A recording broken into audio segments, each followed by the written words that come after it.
Hello, ladies and gentlemen. Welcome to the October 1st Raw Review. Oh, camera's cooking. I'm going to make it very clear that I'm not going to be detailed in this Raw. It was so bad that I don't want to be detailed. There's many things going to be big gaps in. If you saw Raw, you know what I'm talking about. So the opening segment between Heyman and Punk, AJ, and Daniel Bryan and Kane was too much. It was too long. It did what it needed to do for Hell in a Cell, but honestly, it was too long. It didn't need to be this bad. It was one big cluster F. Honestly, it was just a big mess. It felt bad. Now, for the World Championship debate, even though it wasn't very long, it felt long and lengthy. Sheamus and Big Show in this situation really didn't have very good chemistry. I mean, they did what they needed to do for Hell in a Cell. Sheamus constantly asking the Big Show, how did it feel to lose in 45 seconds? And at the end of it, Big Show walked away instead of fighting Sheamus, which I was glad about because Sheamus been put too much over as a face. And I'll explain this in the rest of this. But it was better at least that there wasn't no fight where it showed that Sheamus was getting the edge. I just couldn't stand it. The first backstage is with AJ and Caitlyn, which didn't need to be done. AJ trying to get some more heat on her, saying, I'm sorry for what I did, but then turns her back on Caitlyn again. And the only thing that saved it for me, and it was very little, the cleavage of Caitlyn. Oof, woman got some nice cleavage. I enjoyed it. That was the only thing. And I'm not being sexist or anything. You have to see whatever in any segment that's interesting to you. In this case, seeing some boobies was the only thing that saved it. There was nothing there. Really. Nothing. And the next one, which really upset me, Brodus Clay and Antonio Cesaro. Clay jobs for Antonio, which makes some sense. Antonio's the U.S. champion. He has to job. But essentially speaking, he didn't have to job. He could have DQ'd, maybe because of Santino Marella, maybe because Oksana coming to interfere trying to help. Brodus Clay didn't have to lose. The people like Brodus right now. And I'm mad as hell that my Naomi did not get her chance to show her beauty coming down the aisle and shaking her ass. I love Naomi and Cameron when they come down and they dance. That's one of the things people like that are not children who just like the basic dance. Men like to see beautiful women. Naomi and Cameron are beautiful. My Naomi, my love of my life, I missed it. I got angry that the only thing they showed was her and Cameron doing a split. And then Brodus pulling off his pants. I did not like that. I hated it. I did. It was crap. Now I'm going to do a couple of backstage. You have Wade Barrett and AJ having a little talk. And I'm very happy that Wade Barrett basically said, I don't have a job. I don't have nothing to do today. But you know what, AJ, I want to tell you, you're doing a horrible job. Stop messing around and do it. That makes it good for Wade's character that he's becoming more, as you will call, assertive. I still don't like his look. He could be doing something better. But at least in this respect, Wade was allowed to show and to allow to talk. That I can't say was alright. The next backstage segment was with AJ and the executive coach, which was crap. When it came to Wade, he acted like he was terrified of Wade. And in this case, when she was trying to learn from him, saying, you need to be like this, that, and the third, she blew him off and did what she wanted to do at the end of the show. And I'm going to leave it at that. And I wish to say also, AJ was so prevalent through this show, it was like she was basically rammed up my nose. Couldn't stand it. It was crap. I always said in many of my pre-videos that this is all going to revolve around AJ and it was going to suck eventually. It sucks now very badly. The next was the ADR Kofi match. Not something we haven't seen before. We've seen ADR and Kofi before. ADR wins by using his signature move. The disappointing part was Ricardo Rodriguez being on commentary, he just didn't have any energy. There was nothing there. So I didn't like it. He could have had something better. He didn't talk at all.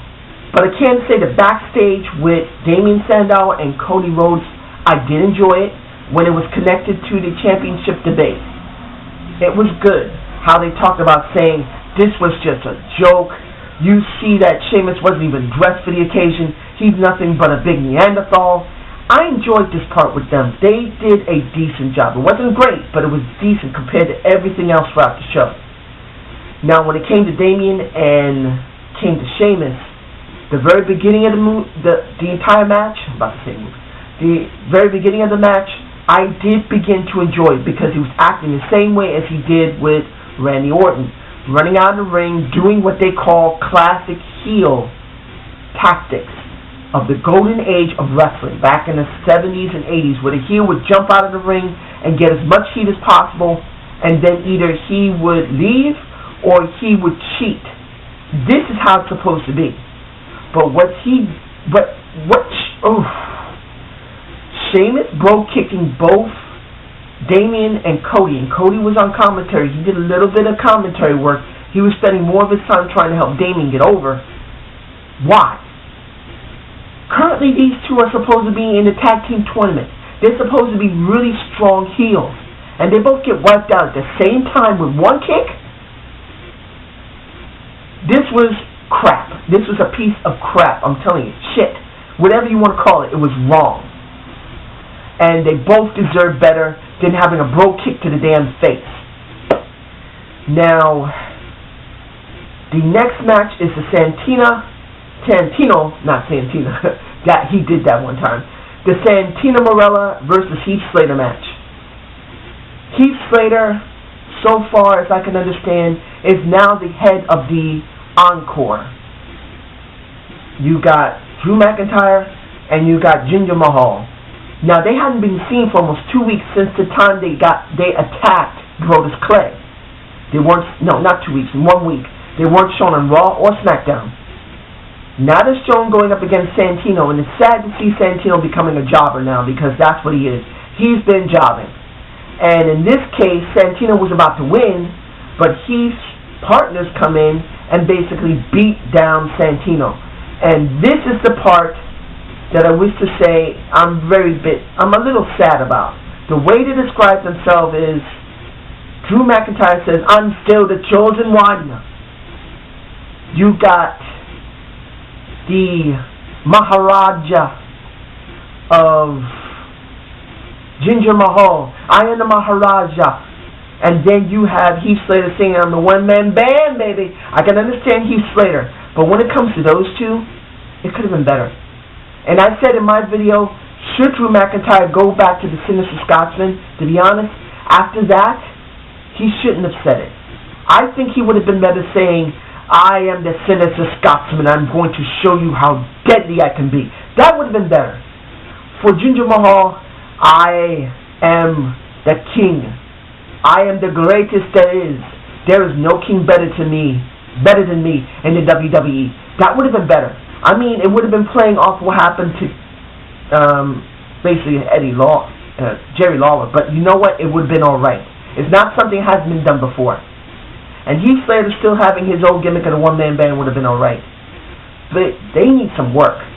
And I still wish Drew McIntyre would have maybe turned face, because being a heel like this, I don't think it's going to work. I could be wrong. I'll be glad. Ginger, I doubt he's going to go very far with it, but you never know. I'm going to leave it as that. Now for the tag team tournament, which was Ray and Sin Cara versus Primo Epico. Standard match. For Sin Cara, a standard match is botching a lot, and he botched badly. His signature moves of the spring backboard elbow and jumping onto the turnbuckle and doing that flip while grabbing, it was so sloppy. It was Primo who literally fell on top of him. That's how sloppy it was. Ray got the win over Primo. Leave it at that. It was a sloppy match. That's it.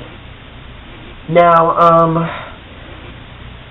the Next one was Miz and Zack Ryder. Nothing there. It was a standard match. Miz wins, but I can say I've noticed now that some people are basically cheering him, giving him a couple of pops. Now, I understand that some people are saying, I know the Off the Rope show said, and I don't know if the British Fist said this, that they think that the Miz is going to turn face. I think the Slug Daddy said it, or Mr. Ralph. It's possible he's going to be turning face because of what's going on with the Marine next year. And that would be something different. I know Miz is a great heel. He's more better as a heel than a face, but we really haven't seen him much as a face anyway. I've never seen him as a face. I understand when he was doing backstage interviews, sometimes he acts heel, but other times he acts face. But we never seen him as a 100% face. Let's see what happens. You never know. He may be actually able to pull it off. But if he can't, he can always go back to heel. Now, the thing that really was a shock, RYBACK versus Tensai. We expected, I'm sure more than a few people thought, that Tensai was going to be a repeat because they did that before with RYBACK. He would repeat going up against somebody. Look what happened with Ginger Mahal. But when RYBACK botched his signature move of the March Samoa drop, that's what basically it is. It's a march around the ring with a Samoa drop. And he couldn't pick up Tensai, not once, but did it twice, and then screamed out loud, "Stupid!" It was terrible. And Cole and JR had to do their best to try and cover for this. And I wish to say with JR, if I didn't say this earlier, there are some times with commentators, and I think I said this earlier, sometimes with commentators, they don't have good days. JR was not doing so well. He was botching a bit. It's understandable. JR doesn't really botch often, but in this case, he was botching. But here with Tensai and RYBACK, they tried their best to try and cover how RYBACK was, even making sure the video replay was nothing there of RYBACK messing up his signature move. People still cheered for him. It was still great, but honestly, he looked really bad. Honestly. And I have something to say after everything is said in this review about RYBACK, and I think I know the reason why he's being pushed so hard. Because after this, or at least a couple of times after this, was JR Appreciation Night. And I'm not going to get into it saying how CM Punk tried to demean him and stuff. I will say this, when they had their little bit in the ring, and CM Punk demanded that JR leave because he was going to kick his ass, the person that comes out is RYBACK, brings JR back, and he goes back to commentary.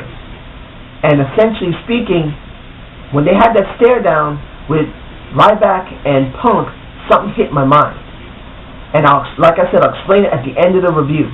When Punk leaves, RYBACK is left in the ring by himself, and they switch over to the next segment. Now, also I wish to say for the Susan B. Cohen, that organization trying to do breast cancer, I'm glad to see WWE still doing it, and I hope they do this after November still, because this could still be a ploy to try and get people into being more interested in WWE and to Linda McMahon, because she is going to try and run again. It could still be done for that, but it has been known WWE to really care about charity, so I'm hoping this isn't it and doesn't disappear. The Divas match afterwards, I wish did disappear because it was crap. Eve wins by beating Beth Phoenix of all people. I mean, in my SmackDown review, I said the person that could be the one who could be also along with Eve, because I still say Eve is trying to grab power. She may try and become GM eventually of SmackDown. That's what I believe is going to happen. But the person that might have been the blonde, I said in my description box because I had forgotten, Michelle McCool, may be the one who attacked Caitlyn. I could be wrong. I'm probably wrong that Michelle would be coming back. But if it is Michelle McCool, it would make some sense because she wants to get back at Layla, and that would be the perfect way to get back at Layla, to make her lose to somebody else. So, the last thing I'm going to talk about, make sure I didn't forget anything, JBL finally got to Mount Kilimanjaro, and I'm happy he made it, and his 7 summits for children 7 summits for children, I'm sorry, didn't mean to botch. I am very happy that this man cares so much about kids. And people say, and I understand he's probably Republican. It doesn't matter. Who cares what affiliation you are, Democratic or Republican? If you care that much, if you got the funds to do it, and if you have the drive and determination to make it work, and if you love what you do, like he's doing this for kids, I'm happy that he cares that much. And I say this again, 7 summits for children. I'm glad he does this. The Off the Rope Show did a great piece on him. I might actually try and find a connection for that and put that in the description box because he deserves something. And this show does not really deserve anything. So I may get that video and connect it into my description. And I think I will. And for JBL, you got my respects, man. You do. Thank you so much for what you do for children. Now, finally the match at the end. Kane and Daniel Bryan against CM Punk and Dolph Ziggler. It was stupid throughout the night that AJ was seen so much. And then having her as the ref made it even worse. She sent, eventually, Vicky and Paul Heyman to the back because she didn't like them. And she was enjoying it. Eventually, Dolph left because he didn't want to let Vicky leave by herself. Or he just didn't want to deal with it. The one who gets the pin is Kane on CM Punk. So your World Heavyweight Champion, instead of having a disqualification or maybe a win or a countout, has to job to Kane, who's currently your Tag Team Champion. This sucks, this show. I hated it. I give this a D. And I flat out say this show is a D show. And that's the end of that review. That's it. But I do have to say something about RYBACK, and this is what I'm saying now. For RYBACK, because of the way they're pushing him now, being seen so much, I realize something now that I might be wrong about, but it feels like it. We all know that John Cena had elbow surgery, and if he's going to be alright by the time of Hell in a Cell or not, it doesn't really matter. He's going to participate in it. We know CM Punk is going to say yes. But this is something I wish to say. I believe that one of the reasons why RYBACK is being pushed so hard right now, the way he is, and I believe he's going to be pushed even harder for this week's SmackDown. We're going to see even more of him. I believe it's because something's happening with Cena, and after Hell in a Cell, I think he's going to disappear for a while. Something's going on where they have no choice now but to start pushing RYBACK hard. Either Cena is taking off maybe a couple months to a year due to the fact of his elbow injury or surgery, or something else entirely different. Maybe he needs some time to go away for a while because he's burnt out due to the heavy schedule and because he just had a divorce from his wife. It's a good possibility that right now we're not going to see John Cena for a little while. I could still be wrong, and this is still just a progression of the card for RYBACK. But I still have this strange feeling they're pushing a little too hard. Like, they don't have a choice but to get him ready now. And I think that's one of the reasons why he botched with Tenzai. That's one of the feelings I have. I think they're putting a lot of pressure on him because they know he's going to have to take Cena's place for a little while. So my prediction, and I hope I'm wrong, at least partially wrong, is that at Hell in a Cell, you're going to have John Cena versus CM Punk. CM Punk is not going to lose his strap. He's not losing his title, but you're going to see RYBACK now take his position. Now he's going to be going after CM Punk. I don't know if they're going to have him talk or not. It's not the point. I feel they're going to do this. Either that, or there's still even a more remote chance, which I'm saying right now. If RYBACK is going to go after CM Punk after Hell in a Cell and Cena loses, if he doesn't, if, let's say, John Cena can't do it, let's say at the last minute they decide not to do it because he can't do it, the person who would take his place would be RYBACK. Because he's been seen so much and already faced CM Punk face-to-face more than once. He's gone up against The Miz and won. He's gone up against Tensai and won. Everybody he's faced, he's won. So essentially speaking, if they can't do this with Cena before the 11th hour, if they're not doing it with Cena, the most logical choice will be RYBACK. So if this is true, there's something happening with Cena, either we're going to see RYBACK in Hell in a Cell, or we're going to see RYBACK after that facing CM Punk, probably at Survivor Series. If not Survivor Series, maybe Unforgiven. That would be the latest. But it's obvious that if I'm right, something's wrong. So I hope you enjoyed the Zane's View. I hope you comment, tell me if I'm wrong or not about stuff. And I hope you subscribe. I really hope you enjoyed this show. Honestly, I did not enjoy Raw at all. It sucked. So all of you take care. Have a good night.